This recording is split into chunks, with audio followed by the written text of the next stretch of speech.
안녕하십니까 여러분. 수업을 시작하겠습니다. 지난주에 여러분들 그 아트 마케팅에 대해서 설명을 해드렸고요. 오늘은 그 미술에 의해서도 또 중요한 부분이 이 색채 마케팅, 컬러 마케팅 이제 그런 거에 대한 겁니다. 그래서 오늘 수업은 이 색채 마케팅에 대해서 한번 어떻게 알아보고 이것들은 어떤 것들이 있는지 그것들을 살펴본 다음에 이 색채 마케팅의 뭐 색색에 관계된 뭐 성공 사례 이런 것들을 해서 수업을 진행을 하려고 합니다. 그래서 색채 마케팅을 이제 시작을 하겠습니다. 여러분들 제 수업이 그 재미있는지 없는지는 잘 모르겠네요. 이게 대면 수업이었으면 이렇게 서로 여러분들의 의견들도 같이 들어보고 피드백도 하고 그럴 텐데 그러지 않은 거에 대해서 조금 저도 좀 부담이 가야 됐나요? 좀 그렇습니다. 그래서 여러분들이 수업이 좀 이렇게 질문이 많거나 궁금한 것들이 있으면 여러분들 언제든지 메일이나 문자로 주시면 제가 친절하게 제가 아는 한도 내에서는 제가 친절하게 대답을 해드리니까 여러분들이 수업을 하시면서 불편한 상황이나 아니면 여러분들이 궁금한 거나 있으면 언제든지 그 메일로 아니면 문자로 질문을 하셔도 됩니다. 제가 그래서 여러분들한테 애들이 이렇게 뭐 이렇게 비대면이지만 그래도 여러분들하고 이런 커뮤니케이션을 갖고 싶은 마음이 있으니까 여러분들 언제든지 문자나 메일을 주세요. 그러면 수업을 시작을 하겠습니다. 저는 그러면 제 얼굴은 지금 이제 들어가겠습니다.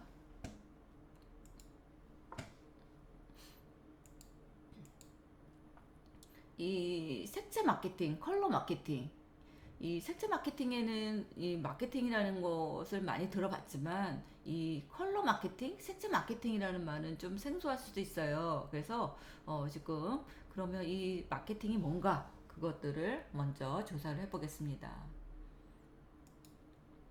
이 마케팅이라는 거는 이 마켓 플러스 ing예요. 그래서 이 시장 활동을 얘기합니다. 그래서 이 마케팅에서 이루어지는 이런 활동을 얘기하면 이해하기가 쉬울 겁니다. 근데 이 마케팅에 여러분들 아마 여러분들 제 수업을 듣는 학생 중에는 뭐 경영학과도 있겠고 뭐 이렇게 여러 가지 이 마케팅에 대해서는 아는 분들도 있겠지만 이 수업을 제 수업을 듣는 학생들은 모든 과 학생들이 듣기 때문에 뭐 이렇게 생소하게 마케팅이라는 게 뭔가 그리고 또 전공을 들은 사람들은 다 알겠지만 그렇지 않은 사람들은 또 이렇게 생소할 수 있어요. 그래서 지금 우리 이 미술에 의해서도 또 중요한 부분이 또 이게 컬러에 관계된 것들이 중요하기 때문에 그래서 마케팅을 하는 겁니다. 그래서 이 사피라는 게 뭐냐면 마케팅의 구성 요소를 얘기해요. 근데 이 마케팅의 4대 구성 요소가 뭐냐면 다 P자로 시작을 합니다. 그래서 이 가격의 플라이스, 유통의 플레이스, 제품의 프로덕, 촉진의 프로모션.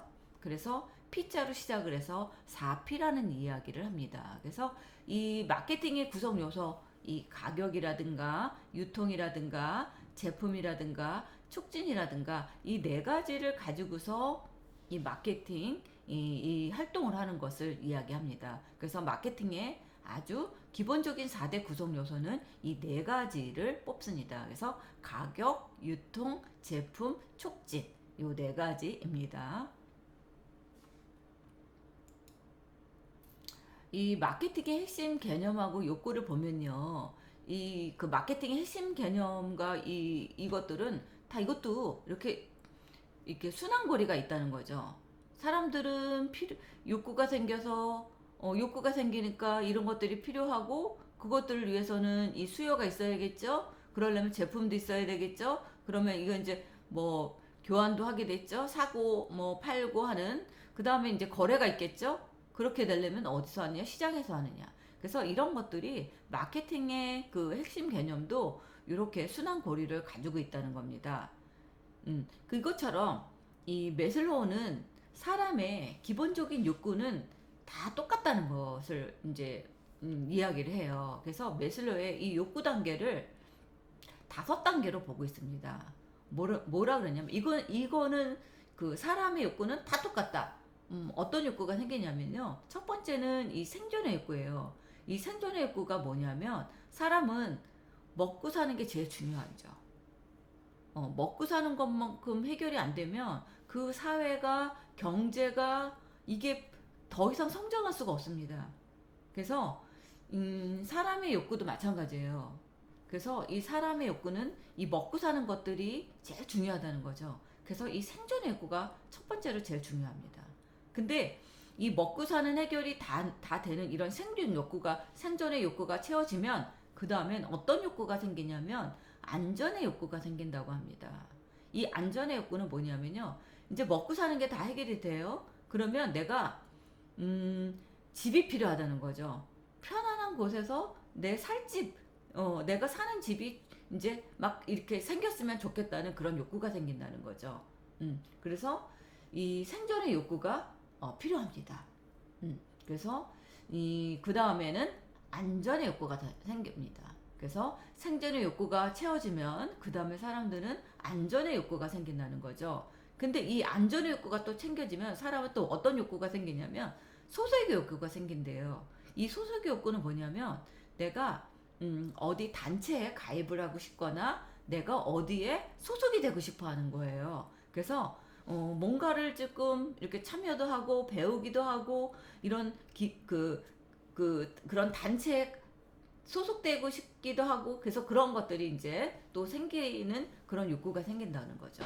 뭐 공부하는 사람들도 있을 거고 뭐 그런 뭐 단체나 이런 뭐 학교라든가 뭐 어디에 이런 소속의 욕구가 생긴다는 거죠. 근데 또 이렇게 생존의 욕구가 채워지고 그 다음에 안전의 욕구가 채워지고 그 다음에 소속의 욕구가 채워지면 그 다음에 어떤 욕구가 생기냐면요. 내가 존경을 받고 싶어하는 이런 존경의 욕구가 생긴대요. 그래서 내가 어떤 사람들한테 이렇게 대접을 받고 싶어야 된다는 그런 기관장의 단체 회장이라든가 이렇게 사람들한테 존경을 받고 싶어하는 그런 욕구가 채워진다고 합니다. 그래서 이런 욕구까지 채워지면 그 다음엔 자아 실현의 욕구가 생긴대요. 나 자신에 대한 뭐 여러 가지 그거에 대한 욕구가 생긴다고 합니다. 그래서 이 메슬로우는 이런 생존의 욕구, 안전의 욕구, 그 다음에 소속의 욕구, 그 다음에 존경의 욕구, 그 다음에 자아 실현의 욕구. 그래서 이 사람은 이렇게 이런 욕구의 단계가 이런 5가지로 이루어진다 하고 메슬로우는 이렇게 욕구 단계를 발표를 했습니다.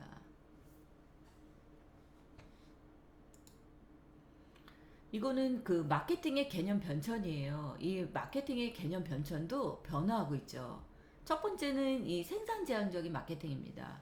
이 생산 지향적인 마케팅은요, 이 제품, 서비스, 그런 유통하고 생산의 이런 개선을 뭐 강조하거나 아니면 생산률, 아니면 효율성 이런 것들을 개선하는 것을 목표로 해서 생산 지향적인 마케팅을 했어요. 근데 이것들이 다 된다면 어떤 마케팅이 또 이제 됐냐면 제품 지향적인 마케팅이 됩니다. 그래서 기술 개발에 따른 이런 품질 개선이라든가 아니면 타사 제품하고 경쟁에서의 승리를 하려고 하는 그런 고객 유치의 수단을 활용해서 이런 제품 지향적인 마케팅이 되었어요. 이것들이 이 제품 지향적인 마케팅이 다 이루어진다면 그 다음에 또 어떤 마케팅이 됐냐면 판매 지향적인 마케팅이 됐습니다. 그래서 이 판매량 증가를 위한 판매 기술의 개선들이 됐죠. 그래서 여러 가지 그런 자극보다는 많은 구매를 유도할 수 있는 이런 판매 지향적인 마케팅이 되었다는 거죠. 그래서 고객 확보하고 유지를 위해서 강력한 이런 판매 조직의 이런 형성에 초점을 가졌다는 거죠.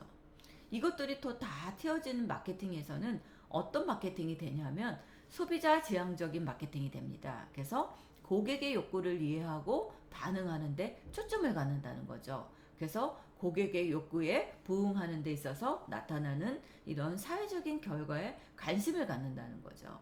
또 이것들이 다 된 다음에는 어떤 마케팅이 또 되냐면 이 최근에 이제 와서는 이런 사회지향적인 마케팅으로 됩니다. 그래서 기업의 의식 변화라든가 아니면 인간지향적인 사고라든가 사회적인 책임 강조를 갖는다는 거죠. 그래서 우리가 이 마케팅의 그 사례도 있지만 우리가 광고를 보도 알 수 있어요.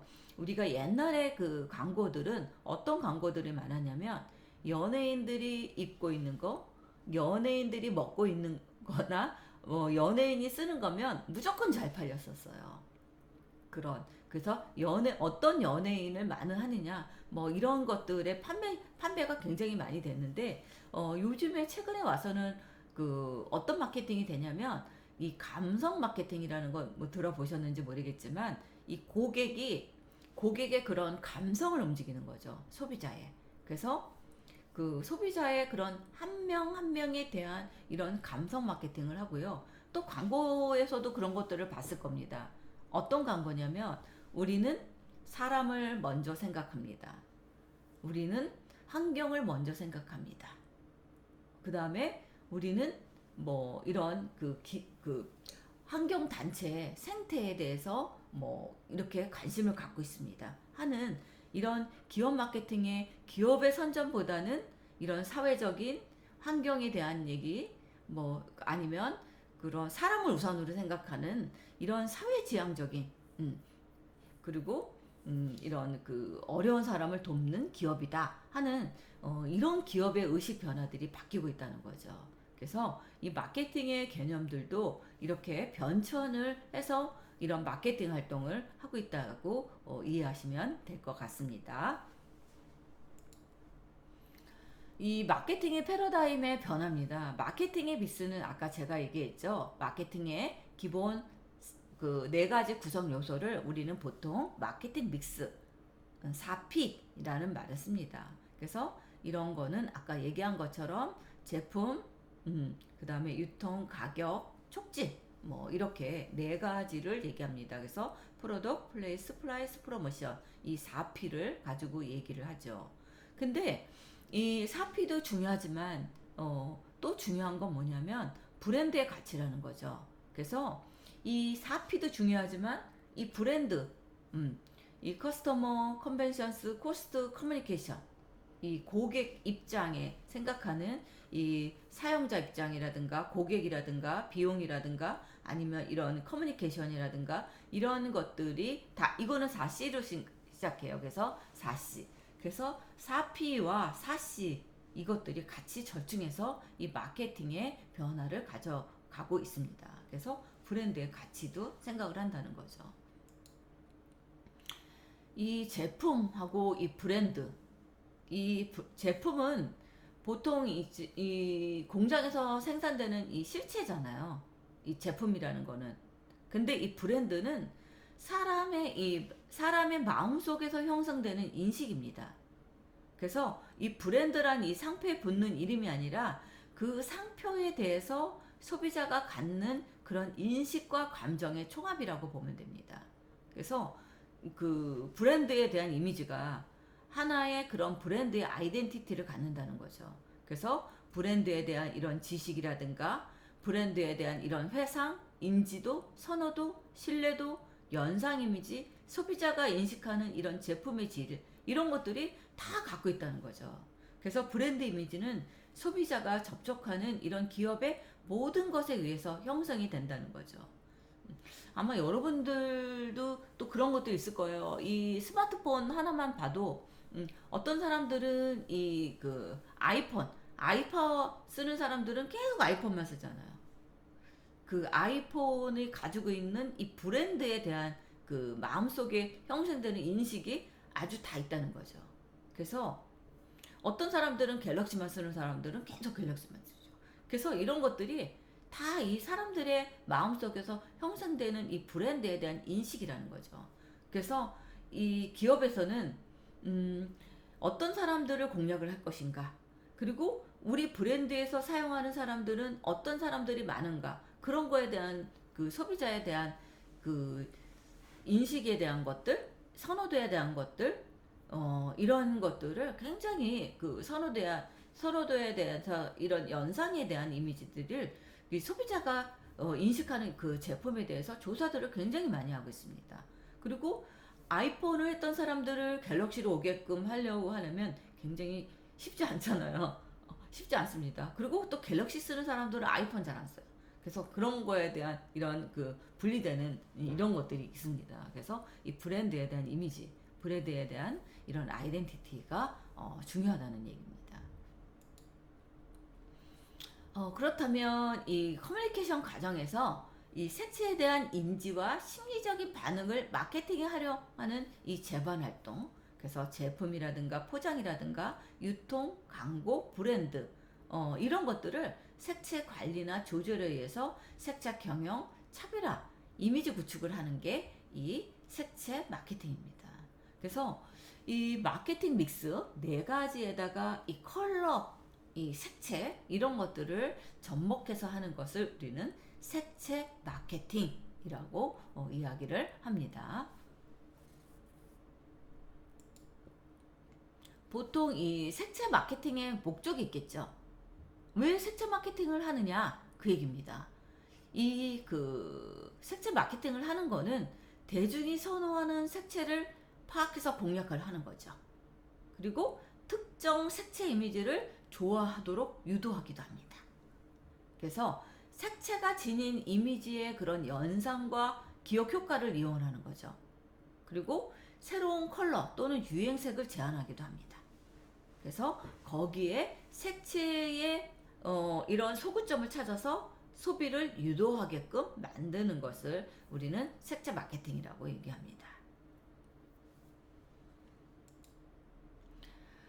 색채 마케팅의 역사를 보면요. 우리나라 같은 경우에는 이 1950년, 60년, 70년대까지는 거의 블랙, 모노톤의 그런 그 광고라든가 흑백 텔레비 세대입니다. 그 시대는. 그래서 컬러에 대한 것들이 관심이 없었어요. 근데 이 컬러 TV가 나온 게 1979년입니다. 1979년에서 80년대 이 컬러 TV, 컬러 TV가 나오면서 이 색채에 대한 것들이 조금씩씩 이제 관심을 갖기 시작을 했다는 거죠. 그래서 1990년대에는 이런 자동차의 색들도 이제 컬러풀하게 조금씩 나오기 시작을 했고요. 그 전에는 뭐 냉장고가 됐던 TV가 됐던 뭐가 되냐면 거의 다 흑백이었습니다. 백색 가전이었어요. 이것들이. 근데 90년대 와서는 다양한 이런 그 자동차도 색들이 들어간 것들, 그 다음에 이런 가전제품들도 조금씩 색들이 들어가기 시작을 합니다.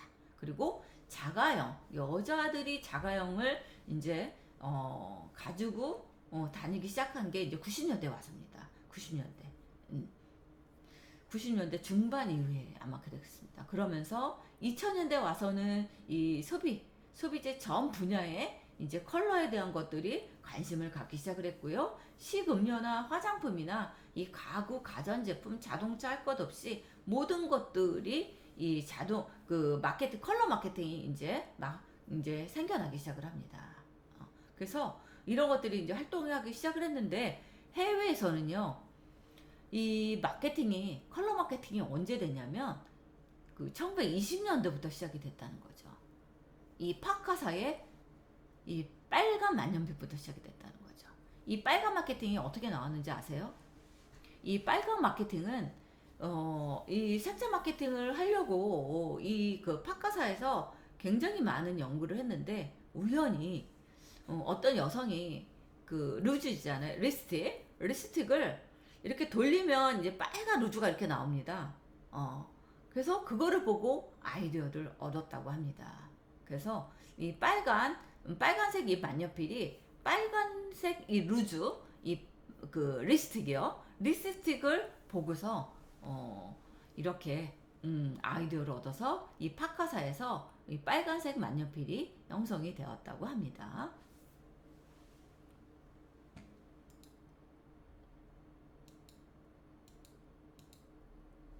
이건 색채 선호도 조사예요. 그러면 색채 선호도 조사를 어떻게 하느냐 이 얘기입니다. 일단 상황 분석을 하겠죠. 현황 분석, 상황 분석을 하겠죠. 그 다음에 거기에 자료를 얻어서 거기에는 이런 시장 환경이라든가 고객 분석이라든가 기업 환경이라든가 제품 분석 뭐 이런 것들을 한 다음에 목표 설정을 하겠죠. 그래서 시장의 수요를 측정한 거나 아니면 기존 전략의 평가라든가 아니면 새 목표에 대해서 이런 평가를 하는 목표 설정을 합니다. 이것들을 또 한다면 어떻게 하냐면 전략을 세우겠죠. 어떻게 이런 전략으로 할 것인지를 계획을 세운다는 거죠. 그리고 목표 시장을 결정을 한다는 거죠. 그 다음에 여기에 마케팅 믹스의 전략을 수립합니다. 그 다음에 이것들이 다 된 다음엔 실행 일정을 정하죠. 그 다음에 업무 분담을 해서 실행 계획의 수립을 갖습니다. 그래서 이런 상황 분석을 가지고 이것들이 다 된다면 목표 설정을 하고 그 다음에 전략 수립을 해서 시행 계획을 하는 것을 우리는 색채 선호도 조사를 할 때 이런 계획을 세웁니다. 이 색채 계획을 위한 조사 흐름도를 보면요. 우리 이 기업의 기획 단계 행동과 이런 그 조사 주제를 정해서 하기도 합니다. 그래서 조사 발상, 제품 색채 기획을 할 때는 제품 색채 포지셔닝도 정해요. 그래서 이런 시장 세분화 예측 모델을 세우고 그 다음에 새로운 그런 시장 평가를 갖습니다. 그리고 제품 색채 컨셉을 개발하기 위해서는 신제품 색채를 초안을 잡겠죠. 그리고 거기에 따른 색채 디자인에서 모형 제작을 하고 모의 실험도 합니다. 그래서 이것들을 정교화시키고 마케팅 믹스 4가지 구성 요소를 가지고서 마케팅 믹스의 이런 계획을 세웁니다.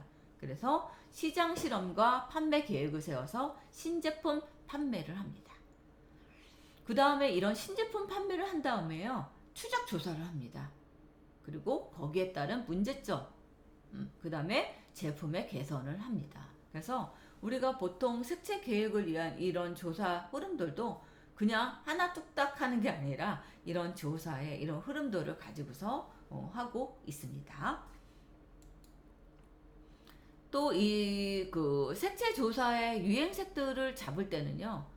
이 색채는 구매력 제고에 영향을 많이 끼치죠. 또 제품 색채의 그런 변경에 따른 이런 그 제조나 이 홍보 비용의 증가에 따른 기업의 부담을 줄일 수가 있습니다.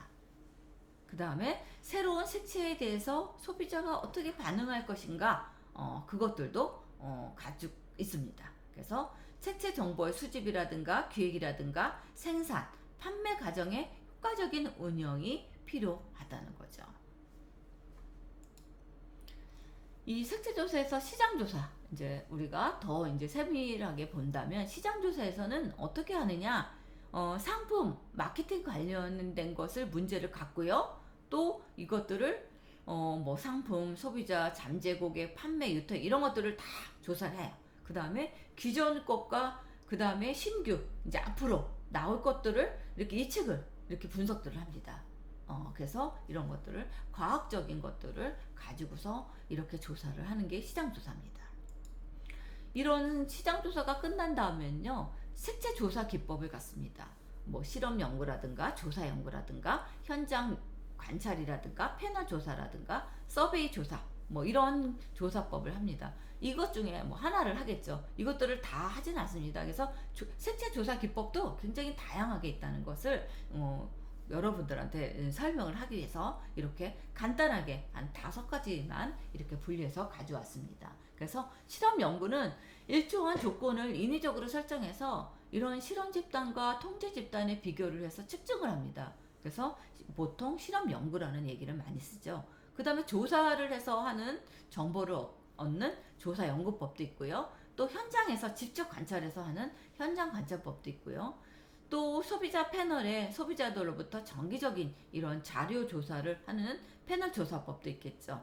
또 정보를 조사원과 응답자 간의 그런 질의를 통해서 수집을 하거나 분석을 하는 이런 서베이 조사법도 있습니다. 그래서 색채 조사 기법에는 뭐 간단하게는 이렇게 5가지로 분류를 할 수도 있습니다. 또 그 색채 조사의 연구 절차는 목적과 문제점들을 가지고 있겠죠. 그래서 그거에 따른 조사 방법을 결정을 합니다. 그래서 우리가 색채 조사를 하고 연구 절차를 할 때도 이런 문제를 가지고 하겠죠. 그래서 연구 기간이나 아니면 비용은 얼마가 들 것인지, 기간, 비용, 뭐 이런 것들을 결정을 하죠. 그 다음에 이런 표본 추출을 합니다.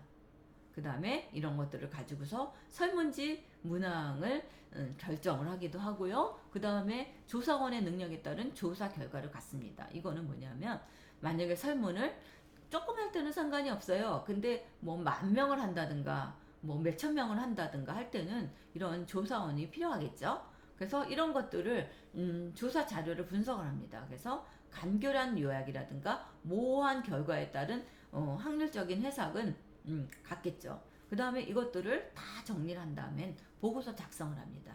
그래서 분석 단계 종료 후 이런 것들을 작성을 하겠죠.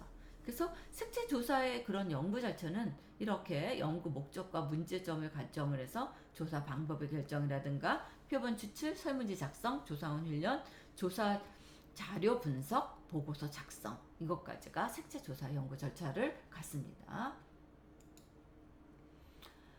색채 조사 방법하고 표본 추출도요 다양하게 있지만 이런 것들이 있습니다. 뭐 직접 방문하는 경우도 있고 개별 면접 조사도 하는 경우도 있고 전화 조사, 우편 조사, 인터넷 조사. 요즘은 대부분 인터넷에서 많이 하고 있죠. 그 다음에 표본 추출은 무작위로 이거를 할 건지 다단계 추출법을 할 건지 등 간격을 할 건지 이것도 뭐 이 그 설문에 의해서 뭐 바뀌기도 합니다. 그래서 무작위로 한다든가 단계를 해서 아니면 등 간격을 해서 뭐 이렇게 범위를 좁혀서 하는 경우도 있겠죠. 그래서 이렇게 하는 경우도 있습니다. 설문지 작성입니다. 설문지 작성을 할 땐요 복잡하면 안 돼요. 아주 간단하고 쉬운 용어로 써야 됩니다. 그리고 체크 위주의 그렇게 방법을 해야 되는 게 맞습니다. 그래서 설문지 문항의 형식은 개방형 설문이냐 폐쇄형 설문이냐 명확하고 쉬운 용어. 그 다음에 세부 질문에서는 포괄적인 질문보다는 세부 질문 간단하게 명료하게 이런 식으로 조사를 하는 게 좋겠죠. 이거는 SD 기법입니다. SD 기법은 보통 그 오스굿 미국에 있는 찰스 오스굿이 고안된 분석법이에요. 그래서 이 색채 심리적인 효과를 다면적으로 분석해서 이런 개념의 의미를 분석하는 이런 SD 기법이라고 얘기합니다. 그래서 형용사를 사용해서 형용사의 반대어를 그 이미지 축에다 이것들을 측정해서 색채의 감정적인 면을 다루는 것을 얘기합니다. 그래서 보통은 의미 분화법이라는 얘기도 많이 하고요. 다 같은 얘기입니다. 그래서 이렇게 은은한, 선명한, 뭐 따뜻한, 차가운, 어두운, 밝은 이런 식으로 해서 이런 의미 분화법인 뭐 중간을 놓고 약간, 제법, 매우 뭐 이런 식으로 이렇게 SD 기법은 이런 분석으로도 이런 그 색채 조사를 합니다. 또 이런 경우도 있습니다. 그 이미지의 질적인 면을 수량적 척도와 정량화를 수치화시키기 위해서는 이런 분석을 사용을 하기도 하죠. 그래서 겨울의 선호도, 여름의 선호도를 이런 식으로 나타내기도 합니다. 그래서 숫자로 1, 2, 3, 4, 5로 이런 5단계로 하는 이런 것들도 하기도 합니다. 이것은 수학 분석이에요. 요즘도 이 분석은 많이 사용을 하고 있죠. 기업에서. 기업의 환경 분석을 통해서 강점이냐 약점이냐 기회냐 위협이냐 하는 이 네 가지를 가지고서 마케팅 전략을 하기도 합니다. 그래서 보통은 SWOT 분석, 수학 분석이라는 말을 쓰기도 하죠. 그래서 이거는 그 강점이냐 양점이냐는 겁니다. 이거는 나의 상황, 그러니까 우리가 기업에 가지고 있는 내 회사 이것을 얘기하고요. 이거는 우리 회사 외에 다른 것들 기회냐 위협이냐 이런 것들을 가지고서 여기에 접해서 색채 수학 분석을 하기도 합니다. 그 외에 분석들도 많이 있습니다. 그래서 뭐 이미지 뭐 프로필을 갖기도 하고요. 그래서 양극 형용사 반대어를 가지고서 이런 그 뭐 네 가지 그 의미 분석을 가지고 하기도 하고요. 또 이미지 공간에다가 하기도 하고, 또 이것들을 요인 분석으로 의미 공간을 최소한의 차원으로 밝혀주는 가장 대표적인 방법으로도 하게 합니다. 이거 외에도 분석법은 상당히 많이 있습니다. 그래서 아주 간단한 몇 가지만 설명을 해드렸습니다. 이게 이제 IR 그 형상 이미지 공간이라고 해요. 그래서 여러분들도 이 컴퓨터에 인터넷 들어가셔서 IRI 형상 이미지 공간 하면 이 형용사어가 이렇게 있습니다. 여기는 깨끗한 형용사의 대표적인 거에 이렇게 부드럽고 섬세하고 깔끔하고 상쾌한 이런 형사들이 있고요. 귀여운 이미지에는 즐거운, 재미있는, 사랑스러운, 신선한 이런 형사들이 다 있습니다. 근데 이것들이 이렇게 단색 이미지로 되어 있어요.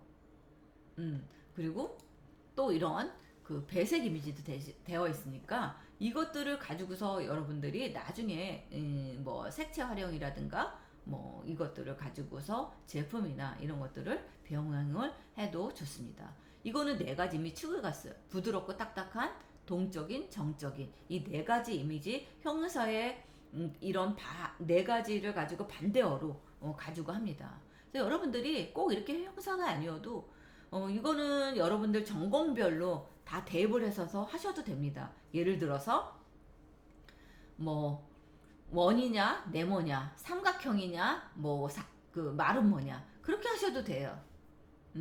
그래서 이렇게 네 가지 이미지 반대어를 가지고서 뭐 형용사가 됐던 형태가 됐던 재료가 됐던 뭐 그렇게 해서 활용을 하셔도 여러분들이 이것들을 이렇게 조사를 하실 수 있다는 것을 여러분들한테 알려드리고 싶습니다. 유행색입니다. 유행색은 우리나라에서 CFT라는 데서 한국 컬러 패션 트렌드 센터예요. 섬상역에 가면 섬유센터가 있습니다. 그래서 거기에서 1년에 두 번씩 무료로 이 유행색 발표를 합니다. 이 유행색의 특징은요, 일정한 기간을 가지고 주기적으로 반복되는 특성입니다. 그래서 특정한 이런 사회적, 경제적 사건이 있을 경우 예외적인 색이 유행하기도 한다는 거죠. 우리 대표적인 게 뭐냐면 세월호. 세월호 사건에는 무조건 다 그 노랑이 유행을 했었습니다. 그래서 노랑 리본부터 시작해서 노란 넥타이 뭐 굉장히 그 활용을 하겠죠. 이런 유행색의 특성이 있기도 합니다. 그래서 우리나라 같은 경우 이제 보통은 전 세계적으로 2년 전에 유행색을 예측을 합니다. 그래서 인터컬러라는 이 국제 유행색 협회에서 각 나라에서 이렇게 다 모여가지고 그것들을 연구를 하고 하는데요. 그냥 색만 연구하지 않습니다. 이런 사회적인, 경제적인, 문화적인, 예술적인 이런 것들을 다 가지고 접목해서 유행색을 만듭니다. 그리고 유행색에는 다 이렇게 나라마다 다 틀려요. 명칭들이. 그래서 이 밖에 다른 데서는 뭐 전시회나 이 패션쇼 등을 통해서 유행색을 발표하기도 합니다. 이거는 제품 수명 주기 곡선입니다. 한 제품의 판매나 이익은 처음 시장에 도입한 후에 시간 경계에 따라 변하죠. 그래서 대부분이 이 단계에 맞는 기회 문제에 맞춰서 마케팅 계획이나 전략을 수립해서 이런 시장 수의 변화나 제품 수익성의 추세를 가지고서 판매 예측을 한다는 거죠. 그래서 보통은 다 이 매출액이 갑자기 많이 올라갈 때가 있어요. 그게 이제 성수기죠. 그래서 성수기가 되면 그 다음에 이제 또 다음 그 제품을 뭘 만들 건지를 연구를 한다고 합니다. 그래서 보통 이렇게 도입기, 성장기, 성수기, 세태기 요 네 가지로 나누어서 이렇게 제품의 매출액을 가지고서 이렇게 결정을 하기도 합니다. 이거는 제품 수명증에 따른 색채 발달 단계입니다. 이거는 뭐 여러분들 그냥 참고로 알으라는 얘기입니다. 그래서 보통은 색채를 할 때 처음에는 이 성능 중심의 이런 무채색만 만들어요. 처음부터 다양한 색을 만들지 않습니다. 이 성장기가 돼야지 빨강, 노랑, 파랑 등 이런 원색적인 것들을 많이 만들고요. 눈에 띄기 위해서 이런 것들을 합니다. 그래서 보통은 이 발생할 때는 성능 중심만 따지고요. 무채색, 그 다음에 소재색, 디자인보다는 이 기능에 대한 것들을 제일 먼저 우선적으로 합니다. 이게 다 된 다음에는 디자인에 관한 인식을 갖기 시작을 해서 제품의 존재를 강하게 나타낼 수 있는 이런 원색 중심으로 많이 해요. 눈에 띄게 하기 위해서. 그것들을 한 다음에는 그것들이 다 잘해서 이제 잘 팔리면 그 다음에는 여러 색 형태를 가지고서 이렇게 다양한 색상하고 색조를 가지고 만듭니다. 그 다음에 이제 성숙기가 되면 다양한 이미지, 개성적인 이미지하고 이런 기호 이미지, 유행색 뭐 반영된 코디네이터를 하죠. 그리고 그것들이 다 된 다음에는 새로운 인식과 기시를 가져서 문화나 풍토나 환경, 그 지역에 강하게 늘어나는 그런 이미지, 브랜드 이미지, 기업 이미지, 그래서 생활의 그런 코디네이터의 범위 확대를 갖는다는 거죠. 그래서 이렇게 유행색을 갖습니다. 이 선호색의 조사 마케팅의 설계를 보면은 대부분은 이 색지수를 80색 이하로 합니다. 색명을 가지고 이용을 하고요. 통계 자료로 쓰일 때는 100가지 색 내외에서 한다고 합니다. 그래서 색상에 따라 그 위치와 거리가 다르므로 이 다른 색채의 거리와 톤을 일괄적으로 적용하면 안 된다는 거죠. 그래서 이렇게 아주 디테일하게 이 색을 가지고서 색채 선호도 조사를 한다는 것을 알 수 있겠죠. 이거는 소비자의 행동입니다. 소비자의 행동에 대한 거는 이런 인구 통계학적인, 경제적인, 개인적인, 그런 문화적인 그의 요소들에 의해서 이 소비자 행동에 영향을 미치는 게 다르다는 거죠.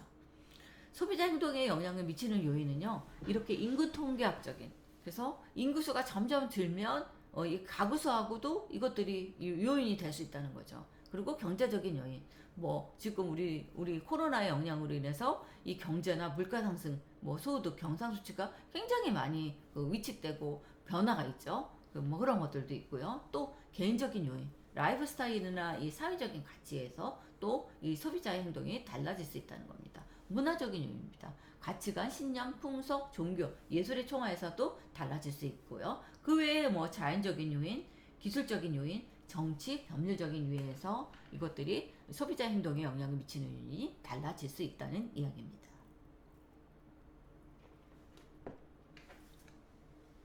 뭐 예를 들어서 막 홍수가 계속 난다. 그러면 또 그의 소비자 행동이 달라질 수 있겠죠. 이건 이제 마지막입니다. 이 소비자의 구매 심리 강정이에요. 이 마케팅을 위한 이 소비자의 구매 심리는 이 주의를 끌고 흥미를 느끼게 하고 욕구를 일게 하고 마음을 새겨 두었다가 결국은 사게 만든다. 그래서 Attention, Interest, Desire, Memory, Action. 그래서 AIDMA 구매 법칙이라고 합니다. 이 얘기는 뭐냐면요. 간단하게 설명하면 여러분들이 옷을 사러 가요. 그래서 한 10만 원이라고 생각을 해요. 10만 원짜리 외에는 나는 안 산다 하고 이제 백화점을 갔어요. 근데 옷을 사러 무슨 그 약간 그 외투 같은 그런 그 옷을 사러 갔는데 디스플레이 갔더니 너무 예뻐요. 그래서 안 입어볼 수가 없죠. 그래서 입어보는 겁니다. 근데 가격이 안 맞아요. 가격이 비싸요. 난 딱 10만 원까지만 생각을 했는데 이게 한 16만 원, 18만 원 정도 해요. 그럼 살까요? 못 살까요? 대부분은 못 살 겁니다. 왜? 나는 딱 10만 원까지만 생각을 했기 때문에. 못 사고 내려놓죠. 그리고 다른 것들을 막 찾아요. 옷을. 근데 내 머릿속에는 그 17만 원, 18만 원짜리 그 옷만 생각이 나요. 그래서 나중에는 막 그런 거를 보면서 그래 내가 두 개 안 사고 이거 하나만 사자. 그래서 다시 행위를 한다는 얘기입니다. 그래서 소비자의 구매 심리 과정을 잘 이용해서 판매를 하면 성공한다는 그 이야기를 하고 싶어서 그 얘기를 했습니다. 그래서 여러분들 마케팅의 그런 그 믹스 4가지 구성 요소를 가지고 했고요. 그 다음에 거기에는 또 이 브랜드에 대한 가치도 있어야 되고 또 그 마케팅 믹스에다가 우리가 컬러를 들여서 이 색채 마케팅에 대한 수업을 잠깐 간단하게 했어요. 그래서 여러분들이 이 색채 마케팅이 이런 거구나 하는 것을 여러분들이 이해를 하셨는지 궁금합니다. 아무튼 여러분들 수업 잘 경청해 주셔서 감사합니다. 1차 시 마치시고요.